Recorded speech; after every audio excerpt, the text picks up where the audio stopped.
नमस्कार दोस्तों PCS academy में मैं आप सभी लोगों का स्वागत करता हूं। और दोस्तों, आज के डेट में हम लोग करंट अफेयर का तीसरा पार्ट देखेंगे। तीसरे पार्ट में जो भी करंट अफेयर है तो उसको अच्छी तरीके से देखेंगे। और इस करंट अफेयर को दोस्तों थोड़ा सा जुकाम हो गई है तो इस वजह से थोड़ा सा आवाज़ बैठी हुई है। जो करंट अफेयर है दोस्तों आपके यूपी पीसीएस प्रीलिम्स और आपका समीक्षा अधिकारी प्रीलिम्स और जीआईसी प्रवक्ता प्रीलिम्स के लिए बहुत ही ज़्यादा इम्पोर्टेंट है। तो इसको आप लोग बहुत ही बेहतर तरीके से रट लीजिएगा। और जैसे ही करंट अफेयर एक साल की कंप्लीट हो जाएगी तो उसके बाद में एग्ज़ाम टाइम में आपको 10 दिनों 15 दिन पहले इम्पॉर्टेंट करंट अफेयर आप लोगों को मार्क करके दे दी जाएगी। तो उसको आप लोग अच्छे से रट लीजिएगा। अभी आप 2-3 बार दोहराते रहिए, ठीक है। चीज़ों को अच्छे से करते रहिए। और दोस्तों, ये वीडियो अच्छा लगे तो वीडियो को लाइक कर दीजिएगा। इसके पीडीएफ जो है आप लोगों को जो स्टडी ग्रुप चल रहा है, ठीक है, आपका यूपी पीसीएस प्रीलिम्स और आपका समीक्षा अधिकारी प्रीलिम्स और जीआईसी प्रीलिम्स के लिए, तो उसी ग्रुप में आप लोगों को मिल जाएगी। आइए आज के करंट अफेयर को देखते हैं। देखिए, एक योजना को लॉन्च किया गया है जिसका नाम है किसान सूर्योदय योजना। तो इसके शुरुआत नरेंद्र मोदी जी ने 24 अक्टूबर 2020 को गुजरात में करी थी।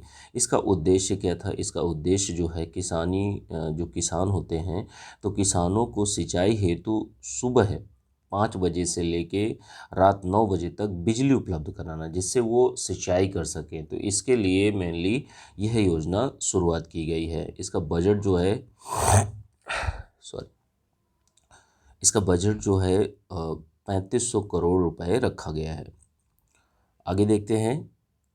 24वां नंबर करंट अफेयर है, ठीक है।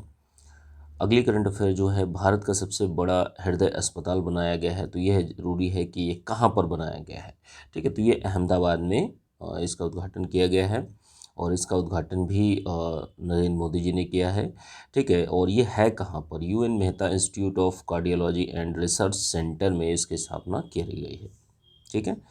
अगली करंट अफेयर जो है आपका 2+2 मंत्री स्तरीय वार्ता से संबंधित है। अभी हाल ही में हुई है, 26 से 27 अक्टूबर 2020 को नई दिल्ली में हुई है, हैदराबाद हाउस में। और देखिए, जो मंत्री स्तरीय वार्ता जो होती है तो अभी जो हुई है भारत और अमेरिका के बीच में, यह तीसरी वार्ता हुई है।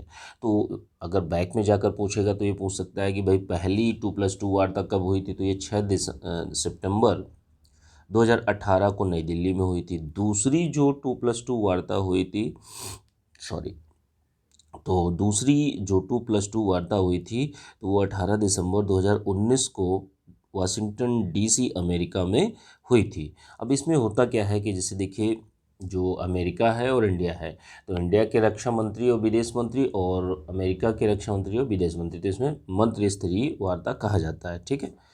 इसमें क्या हुआ कि द्विपक्षीय एवं बहुपक्षीय सहयोगों के बिंदुओं पर चर्चा की गई हैदराबाद हाउस में।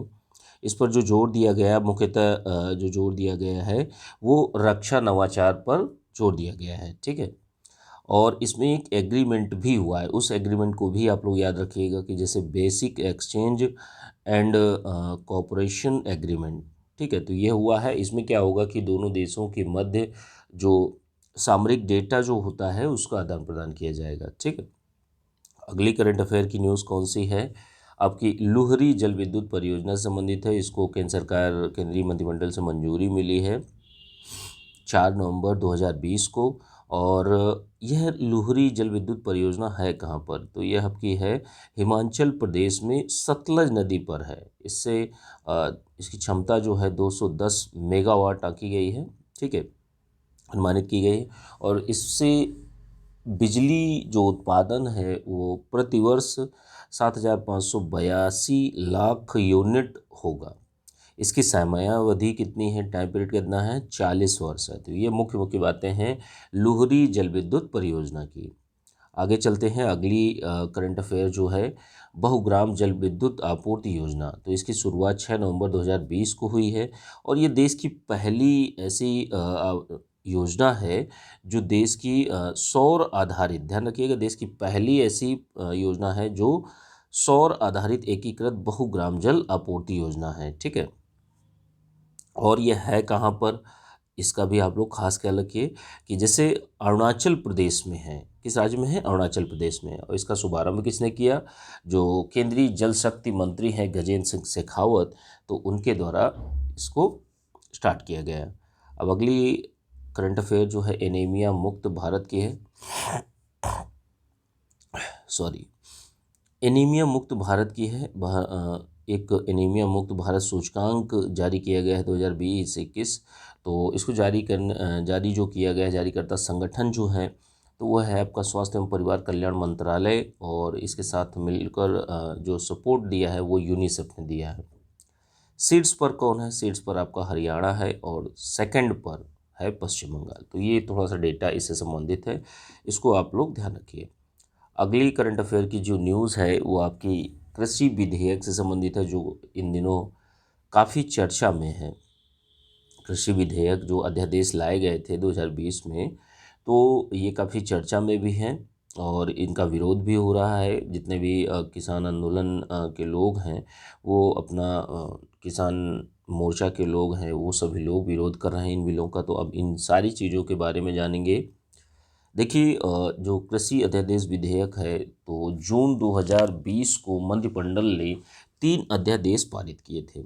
इसमें पहला क्या था, पहला था कृषि उपज व्यापार और वाणिज्य अध्यादेश 2020। दूसरा क्या था, किसानों का मूल्य आश्वासन अनुबंध एवं कृषि सेवाएं अध्यादेश 2020। और तीसरा था आपका आवश्यक वस्तु संशोधन अध्यादेश 2020।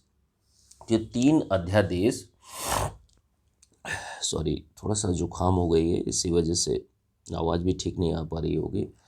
तो यह जो है तीनों बिल जो हैं, ध्यान रखिएगा, कोविड-19 के दौरान इनको लाया गया था। बाद में इनको राज्यसभा लोकसभा से पारित करने के बाद राष्ट्रपति के पास साइन होने को गए और वर्तमान में यह कानून बन गए हैं। अब देखिए पहला बिल क्या कहता है। पहला बिल ये कहा जाता है कि जो किसान हैं, किसान कहीं पर भी अपनी फसलों को बेच सकेंगे, वह उनको फ्री कर दिया गया है, ठीक है। उनके फसलों की ऑनलाइन बिक्री भी होगी। तो कहने का मतलब यही है कि जो मतलब जो मंडियां हैं, ठीक है, किसान कहीं पर भी बेच सकेगा, किसी भी संस्था को बेच सकेगा, किसी प्राइवेट कंपनी को बेच सकेगा। तो ऐसे में क्या है, उसको रेट मिलने के कोई फिक्स रेट नहीं होंगे, ठीक है। भाई जितना वो चाहेंगे उतना वो रेट देंगे जहाँ पर भी बेचेंगे। अब दूसरा जो अध्यादेश है, किसानों की आय बढ़ेगी, बेचने का अग्रिम करार भी होगा। तो इसमें कॉन्ट्रैक्ट फार्मिंग की बात कही जा रही है, जिसका विरोध हो रहा है किसानों के द्वारा कि भाई अगर आप किसानों की आय बढ़ाना चाहते हैं और बेचने का अग्रिम करार भी कर सकते हैं, तो ये चीज़ें हैं कि अगर करार हो गया तो फिर वो रेट जो है वो अपने अनुसार चीज़ों को निर्धारित करेगा कोई भी कंपनी या कोई भी व्यक्ति। और तीसरा जो बिल है, तीसरा जो कानून है जिसका पुरजोर विरोध हो रहा है, तो इसका विरोध क्यों हो रहा है, क्योंकि देखिए पहले क्या था कि पहले आवश्यक वस्तु अधिनियम के अंतर्गत, सॉरी, कुछ अनाज थे, फसलें थी कि जैसे अनाज, दलहन, खाद्य तेल, आलू, प्याज, ये अनिवार्य वस्तु रहते थे। लेकिन अभी संशोधन में क्या किया गया है कि अब यह अनिवार्य वस्तु नहीं रहेंगे। मतलब इसका कहने का तात्पर्य बस इतना ही है कि आप इनका जितना भंडारण करना चाहें, आप इसकी जितनी जमाखोरी करना चाहें उतना कर सकते हैं। अब इससे फ़ायदा किसको होगा, इससे फ़ायदा उन्हीं लोगों को होगा जिनके पास बड़े बड़े गोडाउन हैं, बड़े बड़े जो कोल्ड स्टोरेज जो होते हैं वो हैं, ठीक है। ये चीज़ें हैं। तो ये कृषि बिल से संबंधित था। अगली करंट अफेयर जो है आपका इंडिया हैप्पीनेस रिपोर्ट 2020 है। तो इसको प्रोफेसर राजेश के पिलानिया के द्वारा जारी की गई है। इसमें देखिए राज्य केंद्र शासित प्रदेशों में सबसे फर्स्ट नंबर पर है मिजोरम, सेकंड पर है पंजाब, और छोटे राज्यों में है फर्स्ट पर मिजोरम और सेकंड में सिक्किम। बड़े राज्यों में है पंजाब फर्स्ट पे है, गुजरात सेकंड में है, ठीक है। तो ये आपका इंडिया हैप्पीनेस रिपोर्ट। अब जैसे देखिए इसमें पूछेगा तो डायरेक्टली यही प्रश्न पूछ लेगा कि छोटे राज्यों में कौन है, बड़े राज्यों में कौन है फर्स्ट पर, ठीक है। मोस्टली इसी टाइप के प्रश्न पूछे जाते हैं। अगली करंट अफेयर कौन सी है आपकी, दुनिया का सबसे पहला, ध्यान रखिएगा, दुनिया का पहला इंटरनेट नियंत्रित रोबोट। तो देखिए एक व्यक्ति हैं प्रतीक तिरोडकर, तो इनके द्वारा इसका बनाया गया, इसको विकास किया गया है। और ऐसा रोबोट है जो इंटरनेट से मैनेज होगा, ठीक है, नियंत्रित होगा। तो और इसको कोविड-19 के दौरान विकसित किया गया है। किस चीज़ के लिए विकसित किया गया है कि भाई कोविड-19 के दौरान डॉक्टरों की जो डेथ हो रही थी उससे जो व्यक्ति हैं उनको बचाया जा सके, उनकी मौत ना हो सके, इसलिए रोबोट का उपयोग किया जा सके, ठीक है। इंटरनेट के द्वारा उसको संचालित किया जाएगा। तो ये आपका दुनिया का पहला इंटरनेट नियंत्रित रोबोट था। किसके द्वारा बनाया गया, इसका नाम क्या है, नाम इसका रखा गया है कोरोबाट। क्या नाम रखा गया है, कोरोबाट। अगली करंट अफेयर की न्यूज़ है भारत जापान शिखर सम्मेलन 2020। देखिए 10 सितंबर 2020 को वार्षिक शिखर सम्मेलन जो हुआ है वो फ़ोन पर हुआ है। मोस्टली चीज़ें अब ऑनलाइन ही हो रही हैं क्योंकि कोविड-19 के कारण जो चीज़ें हैं वो नहीं सही हो पा रही हैं, ठीक है। तो इसमें क्या है, इसमें जो भारत जापान शिखर सम्मेलन 2020 हुआ है, तो इसमें दोनों देशों के मध्य एक एग्रीमेंट हुआ है जिसको म्यूचुअल लॉजिस्टिक सपोर्ट एग्रीमेंट कहा गया है। तो इस पर दोनों देशों के मध्य अ, हस्ताक्षर हुए हैं, ठीक है। तो ये एग्रीमेंट इंपॉर्टेंट रखता है और कब हुआ है और कहाँ हुआ है, भाई कहीं फ़ोन के माध्यम से हुआ है तो इसमें ऐसा कोई प्लेस है नहीं, ठीक है। तो ये आपकी करंट अफेयर है। अगली करंट अफेयर जो है साक्षरता पर राष्ट्रीय सांख्यिकी कार्यालय की सर्वेक्षण रिपोर्ट जो है 7 सितंबर 2020 को जारी की गई। इसमें फर्स्ट नंबर पर केरल जो है शीर्ष है, जो साक्षरता प्रतिशत में सबसे टॉप पर है। 96.2% यहाँ का लिटरेसी रेट है और दिल्ली का जो है 88.7% है, ठीक है। अगली जो करंट अफेयर है आपका राष्ट्रीय डिजिटल स्वास्थ्य मिशन से संबंधित है। इसकी शुरुआत जो है 15 अगस्त 2020 को शुरुआत की गई थी नरेंद्र मोदी जी के द्वारा लाल किले की प्राचीर से, ठीक है। इसके अंतर्गत क्या होगा, इसका उद्देश्य क्या है कि प्रत्येक भारतवासी को एक विशेष स्वास्थ्य कार्ड, एक स्वास्थ्य आईडी कार्ड दिया जाएगा जिसके माध्यम से वो अपना इलाज करा सकेंगे, ठीक है। तो ये आपकी पूरी की पूरी करंट अफेयर, आज की करंट अफेयर की न्यूज़ थी। थोड़ा सा जुकाम हो गई है तो सर दर्द और सारी चीज़ें, आवाज़ भी सही से नहीं निकल पा रही। तो ये कुछ चीज़ें हैं दोस्तों, ठीक है। और इसकी पीडीएफ जो है आप लोगों को, जो स्टडी ग्रुप है उसमें आप लोगों को मिल जाएगी, ठीक है। Thank you.